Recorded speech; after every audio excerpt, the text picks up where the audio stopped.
आप देख रहे हैं एक नई जिंदगी।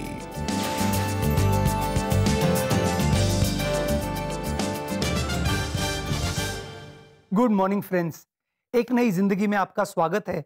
हम बहुत खुश हैं कि सुबह आप हमारे साथ जुड़े हैं। Very good morning friends and welcome to एक नई जिंदगी। दोस्तों, आज के दिन की शुरुआत हम कर रहे हैं बाइबल में से यूहन्ना 13:33 से। ये वचन कहता है, मैं तुम्हें एक नई आज्ञा देता हूँ कि तुम एक दूसरे से प्रेम करो। जैसा मैंने तुमसे प्रेम किया है वैसे ही तुम भी एक दूसरे से प्रेम करो। दोस्तों इस महीने हम नई शुरुआत के बारे में बात कर रहे हैं। नई शुरुआत हम अपने कार्य क्षेत्र में पाते हैं, अपने सेहत में पाते हैं, साथ ही नई शुरुआत हम अपने रिश्तों में भी पाते हैं। और आज हम जान रहे हैं कि हम कैसे स्ट्रॉन्ग रिलेशनशिप्स बना सकते हैं। यस रेबेका, आपने बहुत सही कहा। अक्सर ऐसे होता है ना कि नया साल आया है, बहुत कुछ करना है, बहुत कुछ हासिल करना है, यहाँ पहुँचना है, वो करना है, इस बॉक्स को टिक करना है। इस सब में अक्सर ऐसे होता है कि हमारे रिश्ते जो है ये पीछे रह जाते हैं, छूट जाते हैं, कमज़ोर हो जाते हैं, क्योंकि हम इतना व्यस्त हो जाते हैं। और आज के बिजी लाइफ में, अल्ट्रा बिजी लाइफ हम सब जी रहे हैं। ये बहुत ज़रूरी है आज जो हम बात कर रहे हैं कि इस नए साल में ही हम संकल्प करें कि हम रिश्तों को मायने देंगे, क्योंकि परमेश्वर के लिए रिश्ते मायने रखता है। जी बिल्कुल दोस्तों, परमेश्वर के लिए रिश्ते मायने रखते हैं। तभी तो उन्होंने अपने इकलौते पुत्र को इस दुनिया में भेजा, ताकि परमेश्वर के साथ हमारा जो टूटा हुआ रिश्ता था वो पुनर्स्थापित हो जाए। आइए दोस्तों, इस समय हम ऐसी ही एक कहानी देखें और आज हम मिलेंगे सुनिहित से। इन्होंने एक नया दोस्त बनाया और इनकी जो टीनेज जिंदगी है ये बदल गई। इस नए दोस्त से एक और नया दोस्त बना और रिश्तों की जो गांठ है वो और मजबूत होती गई। एक नई शुरुआत इनके जीवन में हुई। ये कैसी दोस्ती थी जिससे इनका जीवन बदल गया? जानने के लिए आइए हम देखते हैं सुनिहित की प्रेरणादायक कहानी लद्दाख की खूबसूरत वादियों से, एक नई जिंदगी प्रोड्यूसर नाडिया फरोज के द्वारा।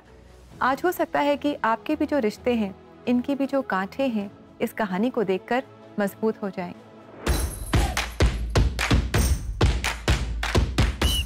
सुनिहित एक साधारण लड़का था जो अपने भाई बहन और माता पिता के साथ एक शांत और साधारण जीवन जी रहा था।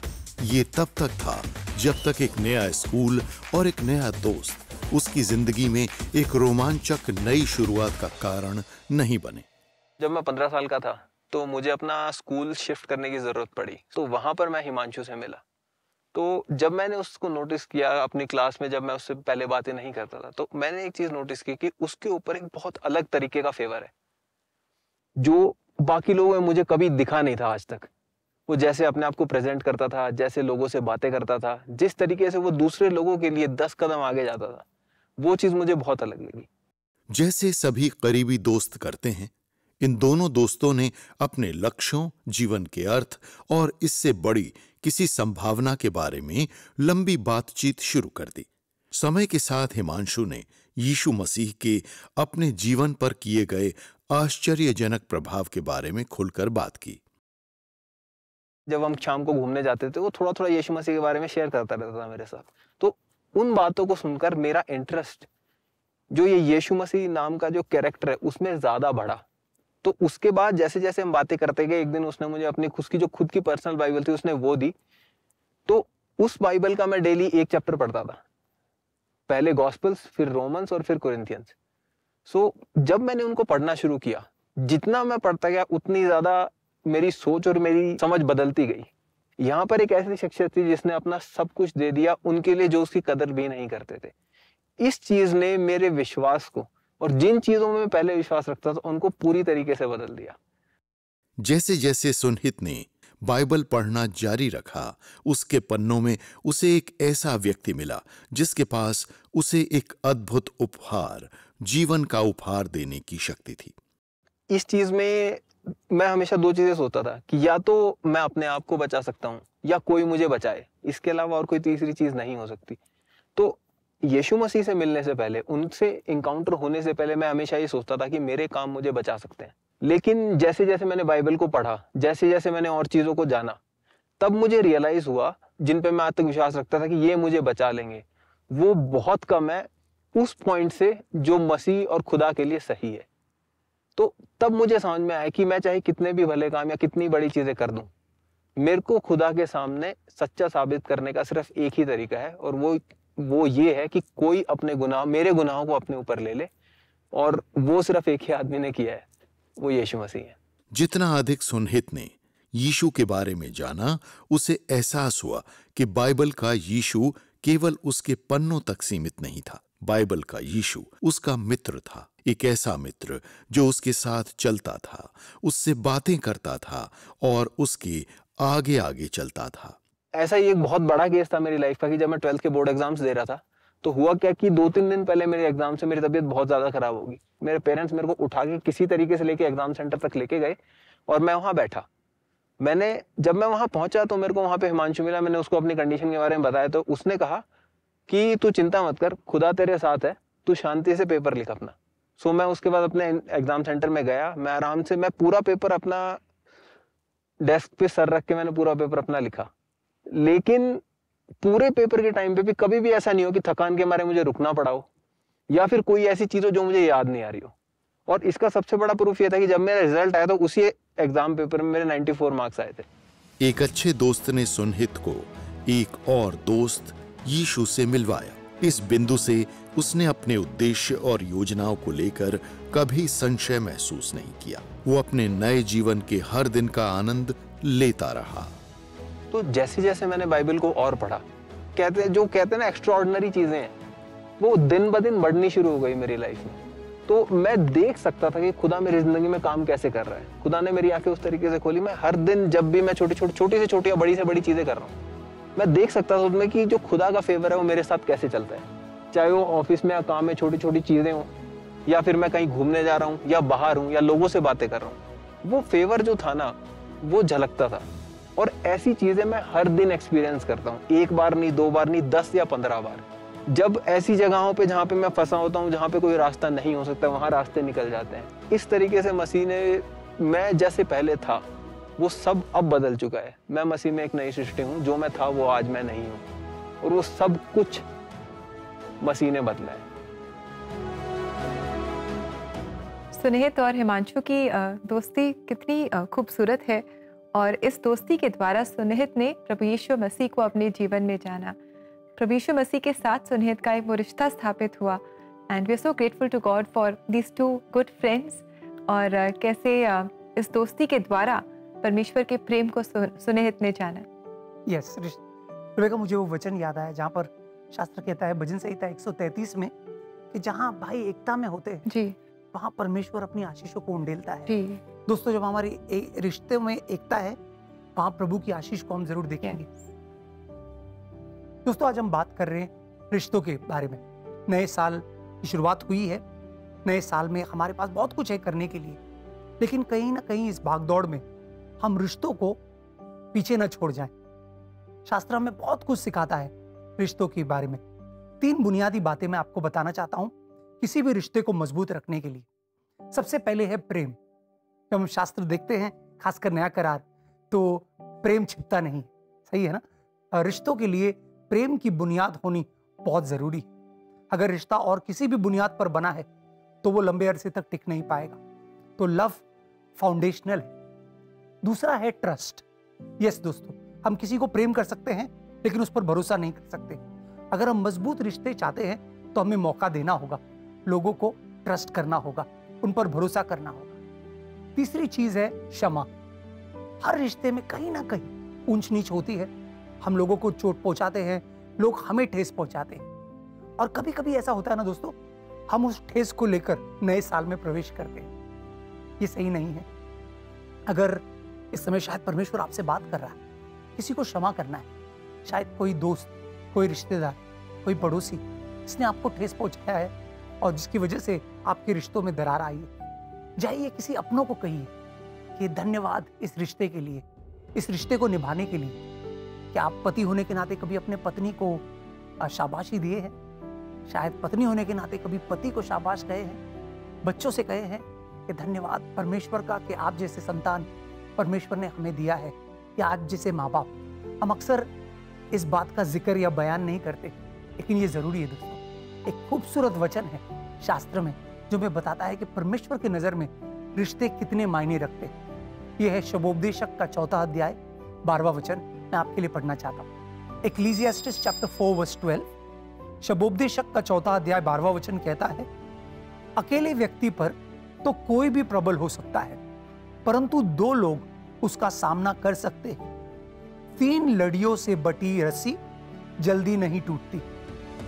कितना खूबसूरत वचन है ना दोस्तों। आपने देखा, कहता है एक हमेशा कमजोर रहेगा, लेकिन जहां 2 होते हैं, जहां रिश्ते होते हैं, वहां मजबूती होगी। और फिर अचानक से वो कहता है 3 धागों की। ये तीसरी डोर कौन है? ये स्वयं परमेश्वर है दोस्तों। हमारे रिश्तों में परमेश्वर दिलचस्पी लेता है और उसका प्रेम है जो हमें जोड़े रखता है। तो आइए आज एक संकल्प कीजिए कि रिश्तों को आप मायने देंगे, वक्त देंगे और अपना एफर्ट देंगे। आप प्रयास करेंगे रिश्तों को मजबूत रखने के लिए इस आने वाले पूरे साल में। और दोस्तों, हम प्रार्थना में आपकी सहायता करना चाहेंगे, तो ज़रूर आप हमसे संपर्क करें प्रार्थना के लिए, अपने रिश्तों के लिए खास प्रार्थना के लिए। हमारा एक नई जिंदगी प्रेयर लाइन नंबर है 99 10 40 10 10। हमें बहुत खुशी होगी आपके साथ मिलकर आपके रिश्तों के लिए प्रार्थना करने में। बिल्कुल दोस्तों, अगर कोई रिश्तों में कड़वाहट भी आई है और आप क्षमा करने में संघर्ष कर रहे हैं, प्रार्थना आपसे मुमकिन करवाएगा। हमसे संपर्क कीजिए, हम आपके लिए प्रार्थना करेंगे। दोस्तों, अब वक्त है एक ब्रेक का, और ब्रेक के बाद आज पन्ने विवेक में हम एक अनुभव से भरी पुस्तक पर चर्चा करेंगे। So stay with us, we will be right back.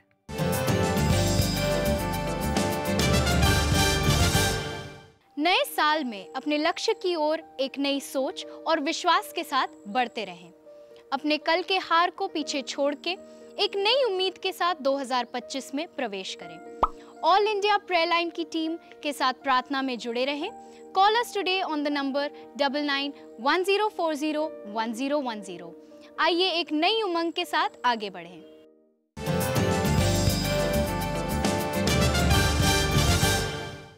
Welcome back दोस्तों।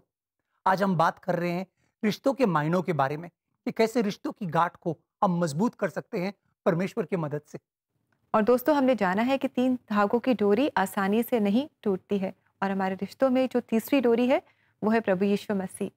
आइए इस समय हम पन्ने विवेक के में रिफ्लेक्शन ऑफ अ पिलग्रिम, एक ऐसी कहानी के बारे में जानें जो आपको अपने रिश्ते को परमेश्वर के साथ और भी गहरा और मजबूत बनाने की यात्रा पर ले जाएगी। सेंट जेम्स चर्च दिल्ली के कमल बलूजा अपने अनुभवों के जरिए हमें बता रहे हैं कि कैसे हम अपने आत्मिक जीवन में नई दिशा और मजबूती को ला सकते हैं। तो आइए इस समय हम पन्ने विवेक में इनसे मुलाकात करें। मेरे को लिखने की शुरू से आदत थी और डिफरेंट टॉपिक्स पे लिखता था, सोशल इवेंट्स, पॉलिटिक्स और क्रिश्चियन राइटिंग भी करता था। और लेकिन छोटे छोटे आर्टिकल्स वगैरह जो मैं फेसबुक पे डालता था और जो मेरी फेसबुक पे पढ़ते थे वो उस पर कमेंट करते थे। फिर मेरे को एक अंदर से ये एक विचार आया, क्यों ना मैं अपने एक क्रिश्चियन बुक लिखूं जिसमें मैं अपने सारे थॉट्स जो मैं पिछले 30 साल से बने हैं, जब से मैं यीशु मसीह को फॉलो कर रहा हूं। तो 2011 में मैंने ये किताब लिखी और मेरे को 9 महीने लगे इस किताब लिखने में। किताब लिखने के समय ये जो 9 महीने थे, मेरे को प्रभु की प्रेजेंस का एहसास था, वो मेरे साथ था।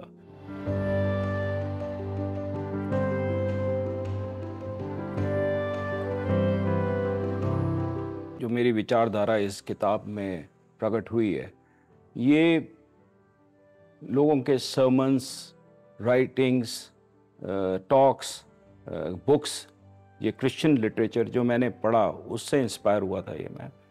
और जैसे वो ग्रेट रिफॉर्मर मार्टिन लूथर ने कहा है, my lessons have been learn from my experience. तो ये मेरा एक्सपीरियंस भी जो था, मेरा अपना पर्सनल एक्सपीरियंस क्रिश्चियन फेथ का था, वो उसने इस किताब में प्रेरणा दी मेरे को अपने विचार प्रकट करने में।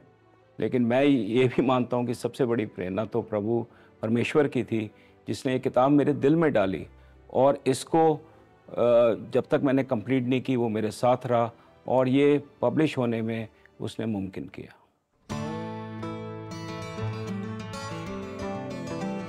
ये किताब 40 चैप्टर्स में डिवाइड है और इसके 3 सेक्शंस हैं। पहला सेक्शन है ये ऑलमाइटी गॉड के बारे में, परमेश्वर के बारे में है, टॉपिक्स कवर करता है। दूसरे सेक्शन में मैंने जीसस के बारे में लिखा है कि उसकी लाइफ क्या थी, उसका कैरेक्टर क्या था। और तीसरा सेक्शन जो इस किताब का है वो है डिसाइपल, यानी हम सब जो प्रभु यीशु मसीह को फॉलो करते हैं। लेकिन इन 40 चैप्टर्स में से जो टॉपिक में से मेरे को एक जो सबसे बढ़िया लगता है, जो मेरे को उत्तम लगता है अपने, वो है the dark night of the soul. Dark night of the soul कभी भी किसी भी मजबूत ईसाई के पास आ सकता है।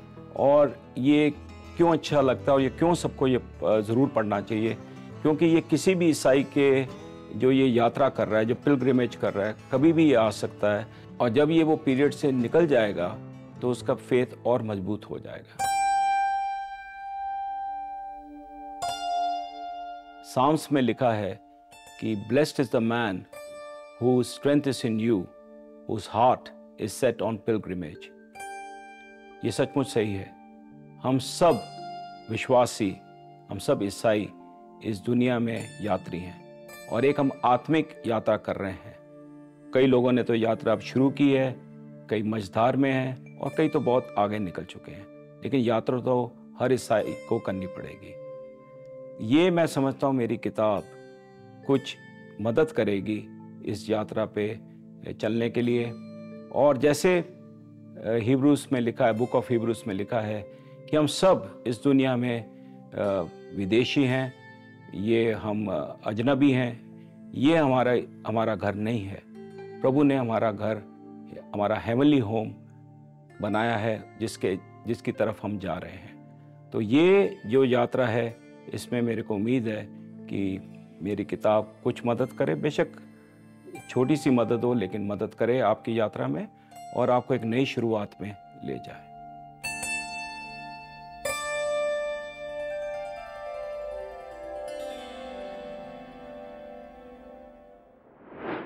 जी हाँ दोस्तों, परमेश्वर हमसे प्रेम करता है और वो हर रोज़ हमें एक मौका देता है कि हम उसके साथ जो हमारा रिश्ता है इसे और मजबूत बना सकें। और साथ ही जब हमारा रिश्ता परमेश्वर के साथ मजबूत हो जाता है तो जो सांसारिक रिश्ते हैं इनमें भी मजबूती आ जाती है। बिल्कुल रिबेका, आपने बिल्कुल सही कहा। दोस्तों, हम रिश्तों के लिए प्रार्थना करने वाले हैं। हम जानते हैं रिश्ते के मायने परमेश्वर जानता है और हम भी इसके अहमियत को जाने, और इसलिए लेते हैं छोटा सा ब्रेक। जब ब्रेक से लौट कर आएंगे तो हम आपके लिए और आपके रिश्तों के लिए दुआ करेंगे। तो कहीं जाइएगा नहीं, हमारे साथ बने रहिए।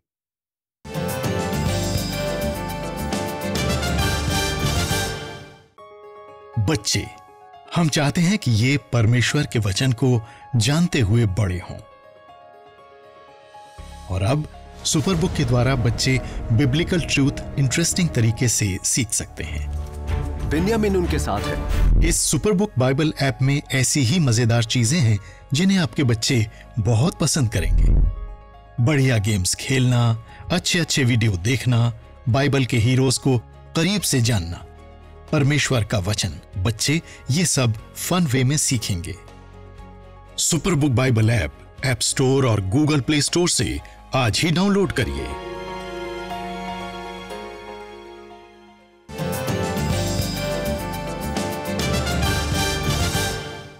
वेलकम बैक दोस्तों। आज एक नई जिंदगी प्रोग्राम में हमारी न्यू बिगनिंग की जो सीरीज है इसे हम कंटिन्यू कर रहे हैं। हम जान रहे हैं कि परमेश्वर चाहता है कि हम अपने जीवन के हर क्षेत्र में एक नई शुरुआत को जानें, अपने रिश्तों में भी। और आज हम खास अपने रिश्तों के लिए प्रार्थना कर रहे हैं।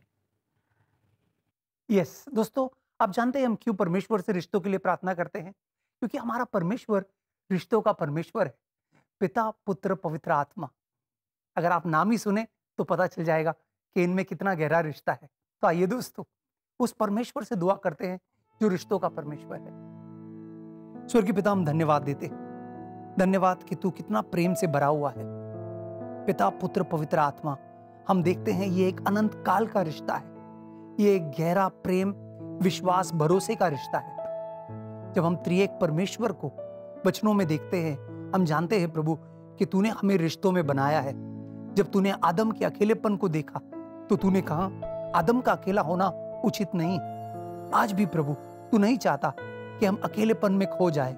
कई बार प्रभु हम भीड़ में तो होते हैं लेकिन अपने आप को अकेला महसूस करते हैं। प्रभु धन्यवाद कि तूने आज हमें दोस्त, यार, परिवार दिए हैं, कलीसिया दिए हैं, अगुवे दिए हैं, जिनके साथ हम रिश्तों में बन सकते हैं। प्रभु तेरा वचन, तेरी कलीसिया हमें प्रोत्साहित करती है कि हम रिश्तों को मायने दें।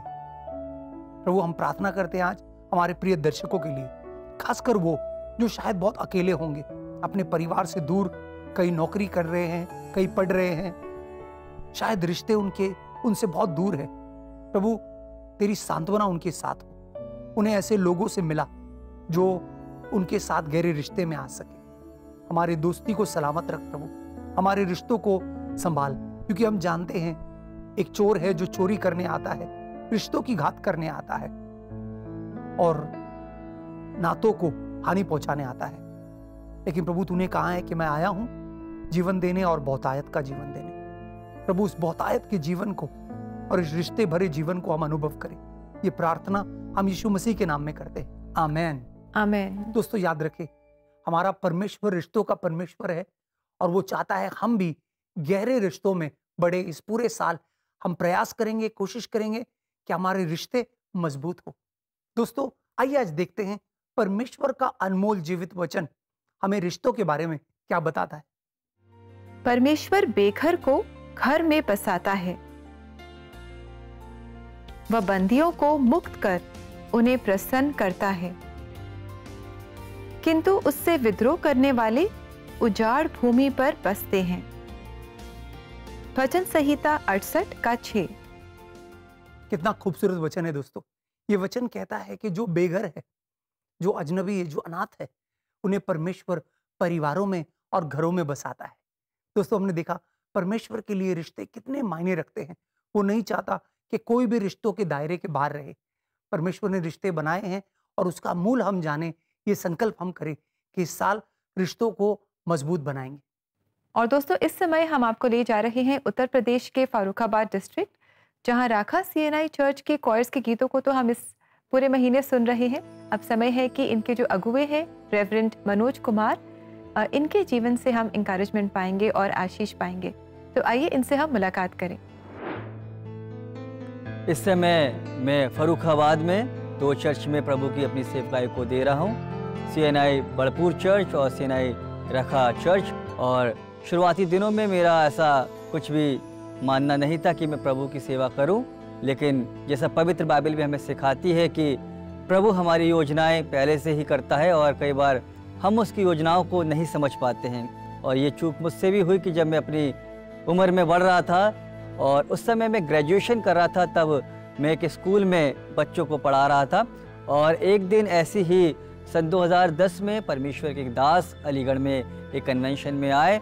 उस समय वचन को बांट रहे थे जब ऑल्टर कॉल करी गई और उस समय वो कह रहे थे कि कौन प्रभु के वचन को बांटेगा। प्रभु आज हम जवानों से पूछ रहे थे और अचानक से मुझे एक दर्शन मिला और प्रभु ने ऐसा लगा कि प्रभु यीशु मसीह क्रूस को लेकर जा रहे हैं और प्रभु यीशु मसीह मेरी तरफ देखकर कह रहे हैं कि क्या तुम मेरे क्रूस को उठाओगे। और उस समय शायद मैं उनकी बात को समझ नहीं पाया कि प्रभु यीशु मसीह मुझसे क्या कहना चाह रहे हैं और मैं कश्मकश में था कि मैं क्या करूं। अपने उस सांसारिक जीवन को छोड़ने की एक चुनौती मेरे सामने थी और क्योंकि जब हम पासबान बनते हैं तो तमाम हमारे सामने चुनौतियां आती हैं और जब मैं सेवा में आता तो उन चुनौतियों का सामना भी मुझे करना पड़ता। और जब प्रभु के वचन को पढ़ना शुरू करा तब मेरे सामने संत यूहन्ना रचित सुसमाचार उसका 21वां अध्याय और उसका 17 पद खोला गया, जहाँ इस प्रकार से लिखा हुआ है। उसने तीसरी बार उससे कहा, हे शमौन यूहन्ना के पुत्र, क्या तू मुझसे प्रीति रखता है? पतरस उदास हुआ और उसने उससे तीसरी बार ऐसा कहा, क्या तू मुझसे सच में प्रीति रखता है? तब उसने कहा, हे प्रभु, तू तो सब कुछ जानता है और तू ये जानता है कि मैं तुझसे प्रीति रखता हूँ। तब प्रभु यीशु मसीह ने पतरस से कहा, मेरी भेड़ों को चरा। और उसके बाद उस रात मैंने ये फैसला लिया कि मैं प्रभु की सेवा करूँगा, प्रभु की उस भेड़ों को चराऊँगा। और उसके बाद 2012 में मैं इलाहाबाद बाइबल सेमिनरी प्रयागराज में चला गया।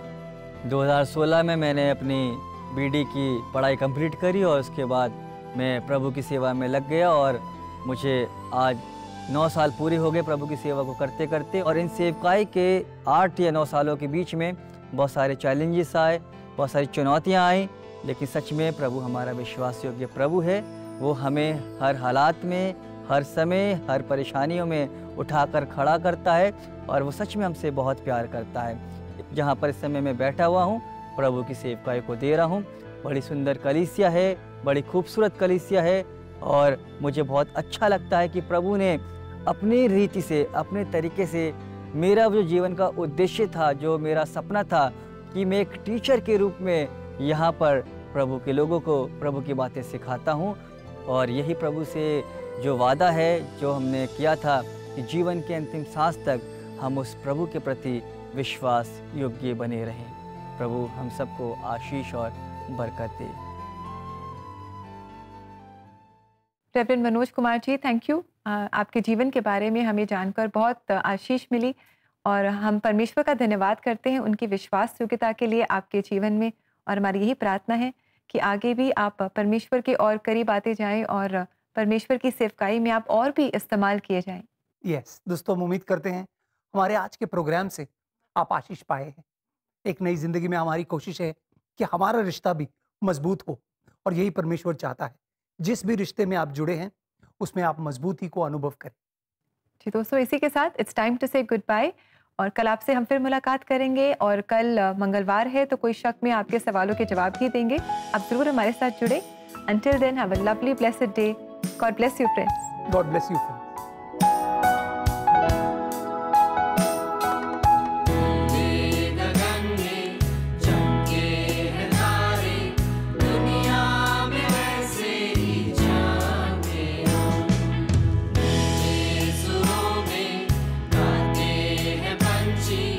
यीशु